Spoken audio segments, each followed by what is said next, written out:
Y no pagan ni su trago si el dueño no quiere fiar. Ahora sí, entonces ya estamos presentando a Aurelio Argañarás para Vos que Pensás para Radio Tortuga 92.9, que hoy ha titulado su columna El decreto del déspota. Ahora sí, Aurelio. Bueno, estamos todavía conociendo mi ley, y cuando digo estamos me refiero a los que lo votaron y a los que no lo votamos. En mi caso, yo diría que siempre tuve en claro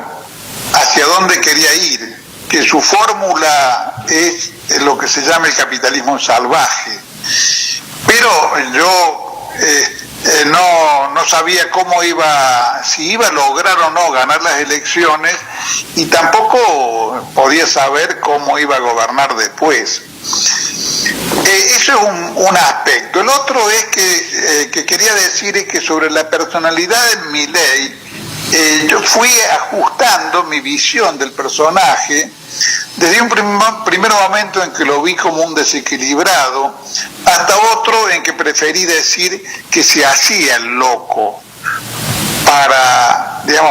empatizar con su público y ganar audiencia. Ahora, en realidad creo que esas dos alternativas tienen que ser matizadas, porque, bueno, debería ser claro que para hacer una campaña armado de una motosierra, algo de locura hay que tener, y que para proponer cosas como la venta de órganos y de niños, algún desquicio mental y moral es imprescindible. Ahora, ya en el poder, ya con Milei en el poder, creo que va a ser cada vez más fácil juzgar no solamente sus propósitos y sus ideas y los resultados de su acción, sino también poder observar con mayor claridad su psiquismo, sus inclinaciones personales, su estilo, que no tendrían ninguna importancia si no fuese que al mismo tiempo es el presidente de la República, y que tenemos que ver cómo se articula sus rasgos de personalidad con un proyecto de implantación de un régimen oligárquico imperialista despiadado y sin mediaciones, sin concesiones de ningún tipo. Entonces, bueno, tiene significado ver algunas cosas de su personalidad, porque también esas cosas van a jugar un papel en el desempeño de su presidencia, y en cómo se relaciona con la opinión pública argentina. En estos días me ha llamado mucho la atención ver desplegar por parte de él una especie de desprecio olímpico por la opinión ajena, una gigantesca soberbia y una propensión al despotismo, que es lo que da sentido al título de esta columna y lo que es necesario, creo que darle un contenido. Esos rasgos de personalidad incluyen algo que no es un producto de su política, es un condimento que su personalidad añade al contenido de su política, que es la necesidad de agredir, que es una necesidad de agredir que pareciera imponérsele a él mismo sobre lo que uno podría considerar conveniente, diplomático, amable, en un personaje menos perverso y más dispuesto a actuar de una manera solapada, en tal caso sobándonos el lomo, para imponernos una política que nos agrede en los hechos, no en la palabra. Me refiero, cuando hablo de esa necesidad de agredir, me refiero a cosas como calificar a los a la población de la ciudad de Buenos Aires, que salió con las cacerolas de síndrome de Estocolmo. O sea, pareciera que es absolutamente incapaz de ponerse en el lugar del otro y de entender las razones por las cuales la gente está reaccionando frente a lo que es una clarísima agresión a sus condiciones de vida. Otra manifestación del mismo tipo que también es objetivamente innecesaria, o sea, es fruto de una necesidad, digamos, psicológica de agredir, de una especie de sadismo, por llamarle de algún modo. Yo no soy psicólogo. El insulto a los hinchas de los clubes. Primero, pareciera no tener en cuenta que cuando habla del fútbol argentino, está hablando de un fútbol que le ha dado al país la condición de campeones del mundo, de un fútbol que ha demostrado condiciones para competir y consagrarse como los mejores en un campeonato del mundo. Entonces habla de los hinchas y de un fenómeno que digamos que, como se demostró con el tema del mundial, digamos, incluye un fuerte componente emocional, un fervor, digamos, de la población argentina por la selección por un lado, pero también por sus clubes. Entonces, cuando se refiere al tema de la transformación de los clubes en sociedades anónimas y dice que eso es una opción que él les quiso presentar, pero bueno, que si ellos prefieren el pobrismo, si prefieren revolcarse en la miseria, bueno, lo van a poder hacer. O sea,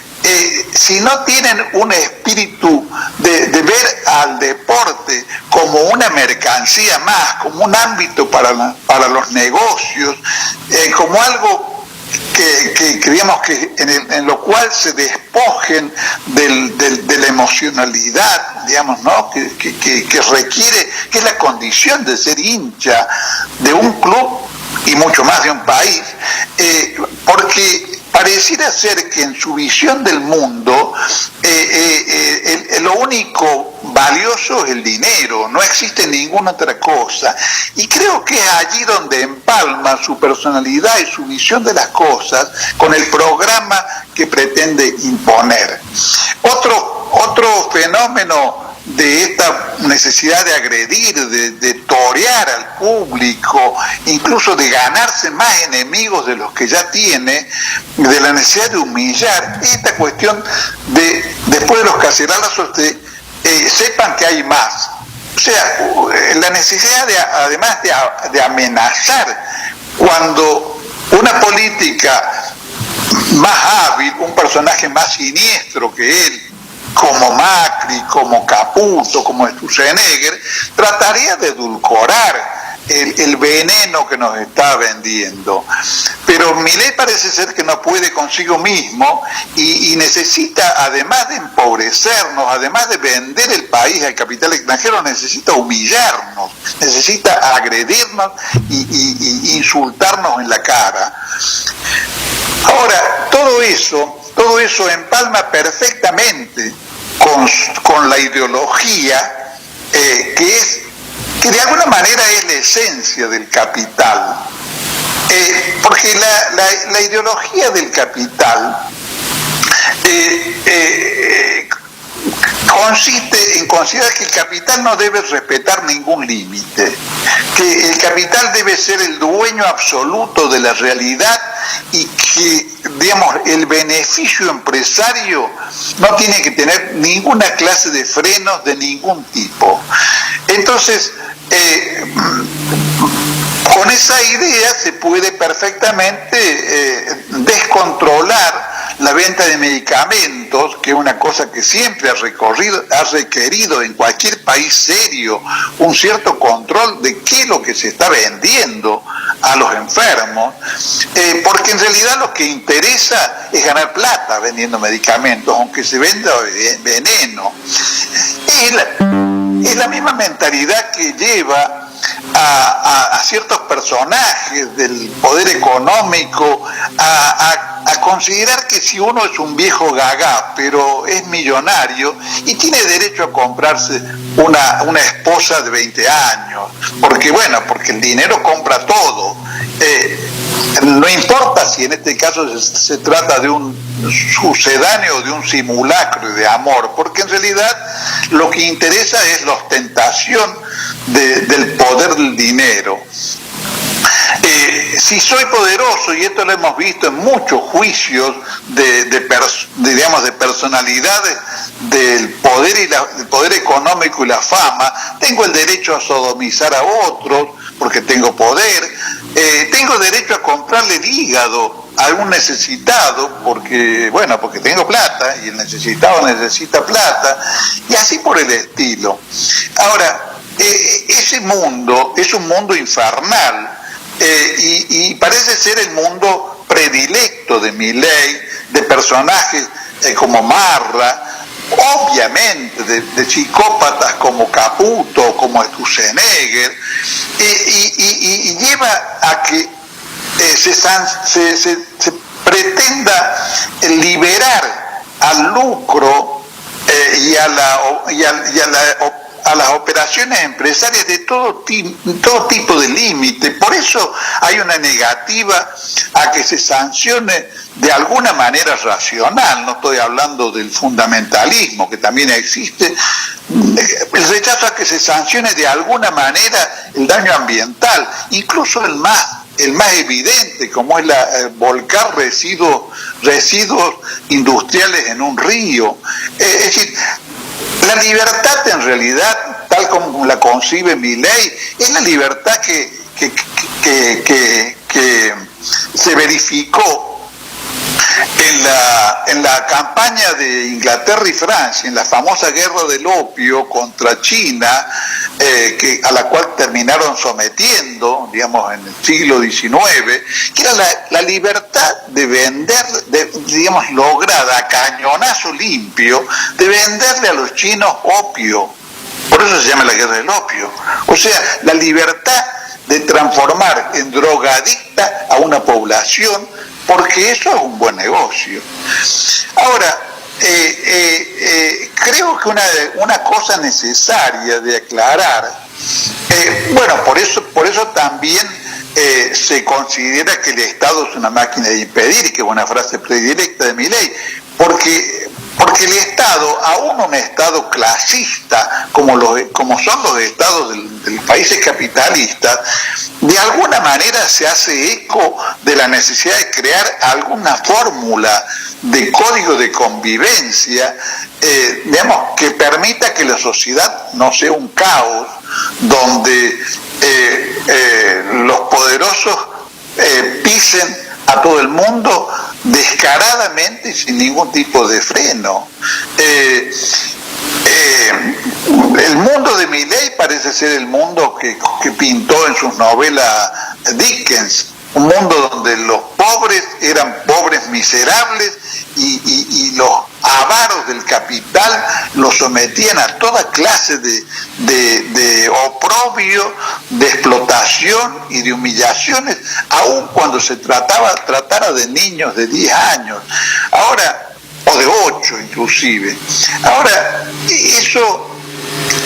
muestra esa realidad. Es una realidad desconocida por Milei, porque Milei, aunque se presenta como un economista, en realidad no es un economista, sino un fanático. Un fanático en el sentido de que todo lo que pueda llegar a contradecir su fanatismo es borrado de la realidad. Milei ha llegado a decir que solamente los países de lo que él considera el mundo libre, que son estos países que llevaron a China a la guerra del opio y que sometieron a cañonazos a todo el mundo durante todo el ciclo del siglo XIX, y fueron los causantes de 2 guerras mundiales. Ese mundo, de ese mundo, Milei desconoce todo, o borra todo, o ignora todo, o sepulta todo, como si no existiera, como si no fuese real, para salvar una entelequia que no ha existido nunca, que es la libertad absoluta del capital. A su vez, esa inclinación, aunque él quizás ni siquiera lo advierta, transforma en una farsa su permanente grito de viva la libertad, porque en realidad el programa de Milei es incompatible con la libertad. El programa de Milei requiere, para ser llevado a cabo, un Estado policial, aun cuando a su vez el Estado policial que le está ofreciendo Bullrich sea una especie de Estado policial de opereta, como lo hemos visto ya en estos días, porque en realidad hicieron un despliegue impresionante con una marcha prevista, pero fueron absolutamente sorprendidos por el cacerolazo de la noche y digamos, ya allí la gente, y después de ese hecho, ha tomado la calle sin que sean capaces de hacer nada, porque en realidad son matones, son prepotentes, pero tienen aunque tengan a favor el voto popular, tienen toda la ilegitimidad de un programa de venta del país, de entrega a los núcleos de poder económico, que en algún lugar de su racionalidad saben que consiste en sepultar en la miseria a más argentinos de los que ya estaban en la pobreza por las deficiencias de nuestra política, que son las que le han dado a Milei la oportunidad de presentarse como un mesías, pero que él va a agravar a niveles directamente espantosos. Entonces, presenta a los países que en este momento están sufriendo la decadencia del capitalismo senil y están empobreciendo a sus países, como es notorio que ocurre en Inglaterra, en Francia, en Alemania y demás, los presenta como los países ricos, los países donde la gente es feliz y hasta vive más años. Y como contradice su visión, ignora la existencia de China, donde el Estado controla y rige toda la economía, donde el Estado es el dueño de las grandes empresas estratégicas y donde vemos el único lugar del mundo, el único gobierno del mundo que en los últimos 25 años ha generado una sociedad medianamente acomodada y ha sacado de la pobreza a 400 millones de personas. Pero eso no puede ser incorporado al conocimiento de Milei, porque se da de patadas con su visión fanática de la realidad. Pero no obstante, es evidente que China es la gran potencia emergente, por más que Milei nos quiera atar al carro de los países que están en declive, en decadencia, y que van a tener que acomodarse a la existencia de un mundo multipolar. Y al mismo tiempo, otra de las cosas que muestra esto que estamos llamando los rasgos del déspota, creo que una de las cosas que más lo pone de manifiesto es el capricho personal que tiene de visitar en su próximo viaje, donde va a ir a Davos y a Ucrania, visitar Israel. Parece ser que Milei, o se considera un autócrata, una especie de monarca absoluto del siglo XXI, o considera que su capricho personal de visitar Israel es más importante que los intereses nacionales. Y en realidad, por un lado, ese capricho sirve para halagar a los Estados Unidos y su enfrentamiento con el bloque multipolar que se ha constituido con eje en China y Rusia. Pero por otro, si pensara como jefe de Estado, es una agresión al mundo árabe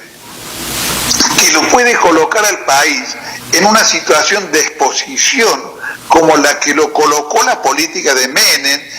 generando atentados terroristas en la Argentina, como lo sufrimos en esa época con el atentado a las instituciones judías. Pero como él no razona como jefe de Estado, sino como un monarca caprichoso, va a ir a Israel igual, le guste o no le guste al país, le convenga o no le convenga al país. Ahora, todo eso es incompatible con la democracia política, solamente se puede llevar a cabo hasta el fin por medio de una dictadura. Milei, querría transformarse en dictador, pero no creo que pueda, y en realidad está creando una situación de zozobra y de incertidumbre en el país que nos va a empobrecer, que no va a lograr generar una situación estable y que no podemos saber cómo va a terminar, pero que pinta como catástrofe. Bueno, Aurelio, te agradezco mucho. Estábamos escuchando atentamente tu análisis y bueno, como siempre, ¿no? Valiosísimo este aporte que haces al programa. Y bueno, y por ser el último y vos que pensás, quiero así particularmente y en nombre de todos los que integramos el Y Vos que Pensás, agradecerte muy mucho esto por ayudarnos a pensar. Bueno, muchas gracias a ustedes, María Inés. Bueno, un abrazo. Hasta el año que viene. Bueno, feliz Navidad y Año Nuevo a todos los oyentes. Bueno, feliz Navidad para vos. Gracias. Y así van formando peones tilingos y perdedores que no distinguen errores ni entran en la discusión pensando que la nación es asunto de doctores. Si quiere ver un tilingo, métase un rato en un bar y escúchelos conversar de huelgas y obreros vagos, y no pagan ni sus tragos y el dueño